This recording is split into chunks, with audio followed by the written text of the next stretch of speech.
నమస్తే, welcome to Sakshi education. This is Ram. ఇటీవల APSC విడుదల చేసినటువంటి గ్రూప్ 2 తుది ఫలితాలలో ఎక్సైజ్ సబ్ ఇన్స్పెక్టర్ గా ఎంపికైనటువంటి లక్ష్మీ శ్రావణి గారు మనతో ఉన్నారు. వారి యొక్క ప్రిపరేషన్ జర్నీ ఏ విధంగా సాగింది, అదేవిధంగా వారు అవలంబించినటువంటి స్ట్రాటజీస్ ఏంటి అనే విషయాల గురించి వారి మాటలో తెలుసుకుందాము.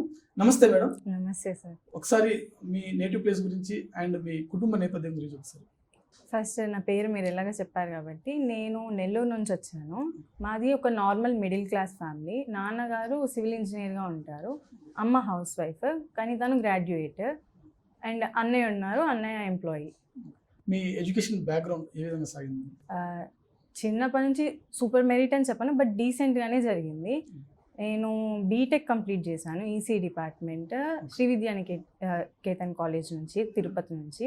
ఆ తర్వాత వెంటనే సివిల్స్ కోచింగ్ అని చెప్పేసి 2022లో వెళ్ళిపోయాను. సో 1 year సివిల్స్ కోచింగ్ తీసుకొని రిటర్న్ వచ్చేసిన వెంటనే మనకి గ్రూప్ 2 నోటిఫికేషన్ వచ్చింది. సైమల్టేనియస్గా గ్రూప్ 2, గ్రూప్ 1 రెండు అటెంప్ట్ చేశాను. అండ్ 2 అయ్యాయి. గ్రూప్ 1 మెయిన్స్లో క్వాలిఫై అవ్వలేదు, గ్రూప్ 2 క్లియర్ చేశాను ప్రస్తుతానికి. సో యూపీఎస్సీ మీరు కోచింగ్ తీసుకున్నా అన్నారు. ఎన్ని అటెంప్ట్స్ ఇచ్చారు మేడం యూపీఎస్సీ? సార్ 2 ఇచ్చాను సార్. ప్రిలిమ్స్ అవ్వలేదు సార్. సో మీరు ఈ బ్యూరోక్రాట్ సైడ్ రావడానికి మెయిన్ మీ యొక్క ఇన్స్పిరేషన్ ఎవరు madam?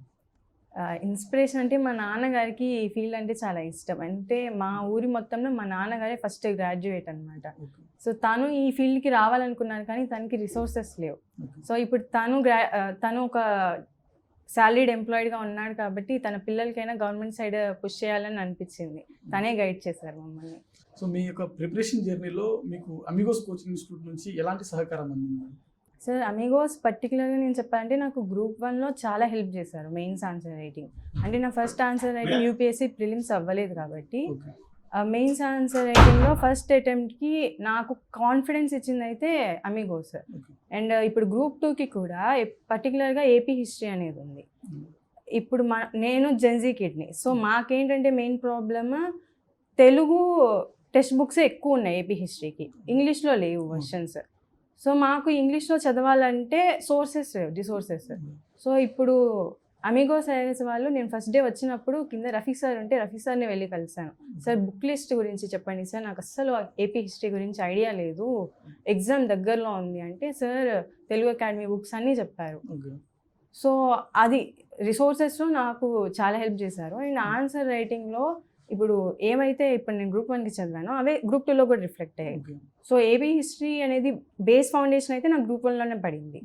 Amigos institute test series వల్లనే వచ్చి ఆఫ్లైన్లోనే రాశాను. అదే యూజ్ చేసుకొని నేను మళ్ళీ గ్రూప్ 2 కూడా చదివాను. ఓకే. సో మేడం మీకు అయితే అమిగోస్ కోచింగ్ ఇన్స్టిట్యూట్ నుంచి బుక్ స్టాండర్డ్స్ ఏంటనేవి మీకు ఆ రిసోర్స్ అనేది దొరికింది. సో జనరల్గా చాలా మంది కోచింగ్ తీసుకోలేనటువంటి స్టూడెంట్స్ ఉంటారు, రూరల్ బ్యాక్గ్రౌండ్ నుంచి వచ్చినటువంటి వాళ్ళు కావచ్చు, ఇంకా వేరే స్టూడెంట్స్ కావచ్చు.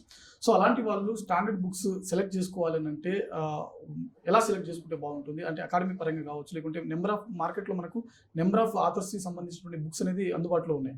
సో స్టాండర్డ్ బుక్స్ని ఏ విధంగా సెలెక్ట్ చేసుకుంటే బాగుంటుంది? సో స్టాండర్డ్ బుక్స్ అంటే నేను చెప్పేది అంటే నేను పర్టికులర్గా గ్రూప్స్కి చదవలేదు కాబట్టి ఇప్పుడు సబ్జెక్ట్ వైజ్ తీసుకున్నామంటే పాలిటీకి అయితే నేను లక్ష్మీకాంత్ రిఫర్ చేశాను. ఎందుకంటే గ్రూప్ 2 అనేది ఎంసీక్యూ స్పెసిఫిక్ కాబట్టి లక్ష్మీకాంత్ యూస్ఫుల్ ఉంటుంది. గ్రూప్ 1 అంటే మనకి అదర్ సోర్సెస్ ఎక్స్ట్రా కావాలి. సేమ్ అలాగే ఎకానమీకి అయితే ఏపీ ఎకానమీ అయినా ఇండియన్ ఎకానమీ అయినా ఓన్లీ ఎకనామిక్ సర్వే, ఇంకేమీ అవసరం లేదు. ఫండమెంటల్స్ అనేవి బేస్ ఉంది నాకు ఆల్రెడీ యూపీఎస్సీ నుంచి. సో ఎకనామిక్ సర్వే డాక్యుమెంట్స్ కూడా నేనే మార్కెట్లో ఉన్న కంపైలేషన్స్ చూశాను, నాకు అది కరెక్ట్ అనిపించలే, నాది నేనే చదువుకున్నాను, నేనే మొత్తం డాక్యుమెంట్ చదివి రాసుకున్నాను. ఇంకా ఏపీ హిస్టరీకి మాత్రం నాకు ఉన్న ఒక్కటే సోర్స్ జోగినాయుడు బుక్ అని ఒకటి ఉన్నింది, అది కూడా ఫుల్ తెలుగులో ఉన్నింది. 2 months ముందు నేనైతే చదవలేకపోయా, అందుకని నా ఫ్రెండ్స్ పర్టికులర్గా హెల్ప్ చేశారు.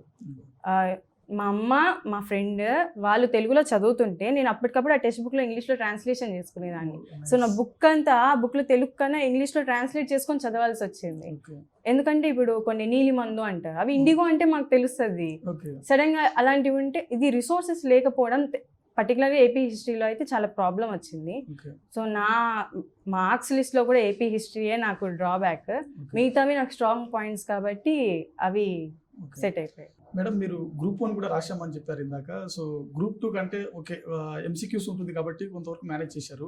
గ్రూప్ 1 లాంటి ఎగ్జామ్స్లో కంప్లీట్గా మనకు మెయిన్స్ వచ్చేసరికి ఆన్సర్ రైటింగ్ అంటే మొత్తం డిస్క్రిప్టివ్లో ఉంటుంది. సో గ్రూప్ 1 మెయిన్స్ కోసం మీరు ఏ విధంగా ప్రిపేర్ అయ్యారు? అమిగోస్ నుంచి ఎలాంటి సహకారం అందింది? సార్ గ్రూప్ 1 మెయిన్స్ అయితే సిలబస్ అంతా నా ఫస్ట్ మెయిన్స్ కాబట్టి ఇక్కడ వచ్చిన తర్వాత లాంగ్వేజ్ పేపర్స్ ఉంటాయి అన్నారు.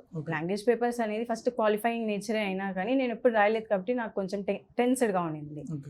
సో అది డైలీ టెస్ట్లు మామూలు ఏంటంటే టెస్ట్ సిరీస్ ఇప్పుడు నాకన్నా చాలా పెద్ద పెద్ద వాళ్ళు వస్తారు కదా, ఆఫ్లైన్ టెస్ట్ సిరీస్లో ప్రాబ్లం ఏంటంటే మొత్తం హాల్ అంతా నిండిపోయి ఉండేది, అందరు టెస్టులు రాయడానికి వచ్చేవాళ్ళు. క్వశ్చన్స్ ఎలా పికప్ చేయాలో నాకు ఐడియా లేదు. సో వచ్చి టెస్ట్ రాసేదాన్ని. రఫీ సార్ వాళ్ళు ఎప్పుడు క్లాస్ మధ్యలో తిరుగుతూ నేను ఏం మిస్టేక్ చేస్తున్నాను, ఎంత లైన్ స్పేస్ ఇస్తున్నాను, నా కంటెంట్లో ఏం ఇష్యూస్ అని చెప్పారు. ఆఫ్టర్ టెస్ట్ క్లాసెస్ అటెండ్ అయ్యేదాన్ని, టెస్ట్ ఎలా రాయాలి అని చెప్పి ఎవ్రీ సబ్జెక్ట్ స్పెసిఫిక్ సార్ వాళ్ళు ఎక్స్ప్లెయిన్ చేసేవాళ్ళు. అప్పుడు నేను ఎవాల్యుయేట్ చేసుకున్నా సెల్ఫ్, సార్ వాళ్ళు ఏం చెప్తున్నారు, నేనేం రాయలేదు, నాది ఎంత డిఫరెంట్గా ఉంది అని చెప్పి. సో ఇప్పుడు నాకు సక్సెస్ రాకపోయినా బట్ ఆన్సర్ రైటింగ్ నేను రాయగలను కాన్ఫిడెన్స్ అయితే వచ్చింది. సో ఒక ఇంట్రో బాడీ కంక్లూజన్, సో ఇవన్నీ కూడా మీకు నేర్పించారు. ఓకే, సో మనకు ఆన్సర్ రైటింగ్ అంటే మన టెస్ట్ సిరీస్ రాసిన తర్వాత ఎవాల్యుయేషన్ చేసి, సో మీరు ఎలాంటి అంటే కరెక్షన్ చేసిన తర్వాత ఎలాంటి మిస్టేక్స్ చేస్తున్నారు అనే దాని గురించి కూడా మీకు స్పెషల్గా ప్రతి స్టూడెంట్కి చెప్పేవారా ఇక్కడ ఫ్యాకల్టీలో? సార్ అంటే ఇప్పుడు మనం కావాలంటే పర్టికులర్గా ఒక సార్ దగ్గరికి వెళ్తే వాళ్ళు ఖచ్చితంగా చెప్తారు. కానీ నేనైతే జనరల్గా వెళ్ళలేదు.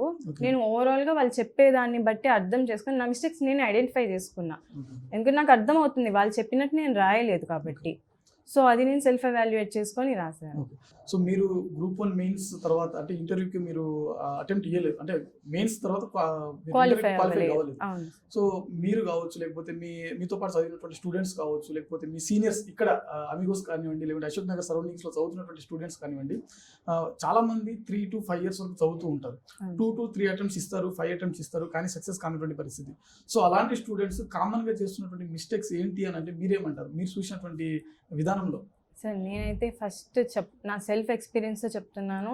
నా ఫస్ట్ గ్రూప్ 1 మెయిన్స్ పోవడానికి కారణం అయితే గ్రూప్ 2 గ్రూప్ 1 అనేది గ్యాప్ లేదు సార్. నేను ఏదో ఒకటే ఆప్షన్ చూస్ చేసుకోవాలి. సో నేనేమనుకున్నాను, ఎంసీక్యూస్ అనేది నేను సాల్వ్ చేయడం ఈజీ అవుతుంది, ఆన్సర్ రైటింగ్ అనేది నేను ఇంకా పర్ఫెక్ట్ కాదని నేను సబ్ కాన్షియస్గా అలా ఫీల్ అయిపోయాను. సో నన్ను నేనే డిమోటివేట్, అంటే నేనే అది అవ్వదు అని అనుకోవడం వల్ల నేను బెస్ట్ ఇవ్వలేకపోయాను. సో నేను పర్టికులర్గా గ్రూప్ 2 మీద ఫోకస్ చేశాను. ఇది ఫెబ్లో జరిగింది ఎగ్జామ్, 2 months తర్వాత మేలో జరిగింది. సో ఇక్కడ వీళ్ళు దీన్ని బట్టి అర్థమైంది ఏంటంటే టెస్ట్ సిరీస్ కానీ నేను ఆఫ్లైన్లో జరుగుతున్నప్పుడు డైలీ వెళ్ళి రాసుంటే ఫస్ట్ అసలు వస్తుందా రాదా వెళ్ళి రాయడం ఇంపార్టెంట్ సార్. మన టెస్ట్ కాపీస్ చూడండి, మనం ఏమైతే అమిగోస్ ఇన్స్టిట్యూట్లో మనం క్వశ్చన్స్ ఆన్సర్ చేసామో వాళ్ళు ఇచ్చిన కంపైలేషన్స్ ఎగ్జామ్లో చాలా వరకు వచ్చాయి సార్. అంటే ఎగ్జాక్ట్గా రాకపోయినా more on less test series పర్టికులర్గా రాసుంటే ఖచ్చితంగా వచ్చిండేది సార్. సో మీరు ప్రజెంట్ ఎక్సైజ్ సబ్ ఇన్స్పెక్టర్గా ఎంపిక అవ్వడం జరిగింది. మీ రిజల్ట్ చూసిన తర్వాత మీ పేరెంట్స్ నుంచి అలాగే మీ నుంచి ఎలాంటి ఎక్స్ప్రెషన్స్ వచ్చాయి, ఆ రోజు ఎలా ఫీల్ అయ్యారు మీరు? సార్ యాక్చువల్లీ రిజల్ట్ రాకముందు నుంచే నేను ఇట్లా వచ్చుంటే బాగుండు, కలకన్నాను పిన్ని అని చెప్పి మా ఇంట్లో చెప్పేదాన్ని. రిజల్ట్ వచ్చిన రోజు నాకు రిజల్ట్ వచ్చిందంటే మళ్ళీ కలకన్నావా అని అడిగారు మా వాళ్ళు. ఆ తర్వాత ఇంకా మా ఊరి వాళ్ళు, అంటే మా మొత్తం ఫ్యామిలీలో నేనే first lady government employee. So అందరూ చాలా హ్యాపీగా ఉన్నారు నన్ను చూసి. వాళ్ళు కూడా ఇంకా బాగా చదివిస్తారు వాళ్ళ పిల్లల్ని అని మేము కూడా ఎక్స్పెక్ట్ చేస్తున్నాం. అందరు చాలా హ్యాపీగా ఫీల్ అయ్యారు. మీ ఊర్లో మీరు ఒక ఫస్ట్ గవర్నమెంట్ ఉమెన్ ఎంప్లాయ్. అవును. సో మీరు ఫర్దర్ మీ యొక్క గోల్ ఏంటి? గ్రూప్ 1 రాయాలి సార్ ఈ year. So upcoming aspirants APPSC కావచ్చు, టీజీపీఎస్సీ కావచ్చు, యూపీఎస్సీ కావచ్చు, అప్కమింగ్ ఆస్పిరెంట్స్కి మీరు ఇచ్చేటువంటి సలహాలు కానీ సూచనలు కానీ? నేను చెప్పేది అయితే పీవైక్యూ అయితే అస్సలు మిస్ అవ్వకూడదు సార్. ఎందుకంటే నేను ఏపీ హిస్టరీలో అయితే పీవైక్యూస్ నుంచి వచ్చాయి. సో రెండోది ఏంటంటే టెస్ట్ సిరీస్ మనకు వచ్చినా రాకపోయినా ముందు వెళ్ళి అటెండ్ చేయడం ఇంపార్టెంట్. అటెండ్ చేస్తేనే మనకి భయం పోయి మనం బెటర్ రాయడం చూస్తాం. మనకి రాదేమో అని మనమే సబ్ కాన్షియస్గా మనల్ని డిమోటివేట్ చేసుకుంటే అది ఖచ్చితంగా రాదు. సో నేను అనేది ఏంటి, టెస్ట్ సిరీస్ తీసుకుంటే కంప్లీట్ చేయడం అయితే particularly important. So once again congratulations Lakshmi Sravani గారు. అండ్ మీరు ఫర్దర్గా గ్రూప్ 1 అండ్ యూపీఎస్సీ లాంటి ఎగ్జామ్స్ అటెంప్ట్ చేసి ఒక జిల్లా స్థాయి అధికారిగా ఎంపికైన తర్వాత మా సాక్షి ఎడ్యుకేషన్కి వచ్చి స్పెషల్ ఇంటర్వ్యూ ఇవ్వాలని చెప్పి కోరుకుంటున్నాము. థ్యాంక్స్ అండి, once again congratulations. Thank you so much.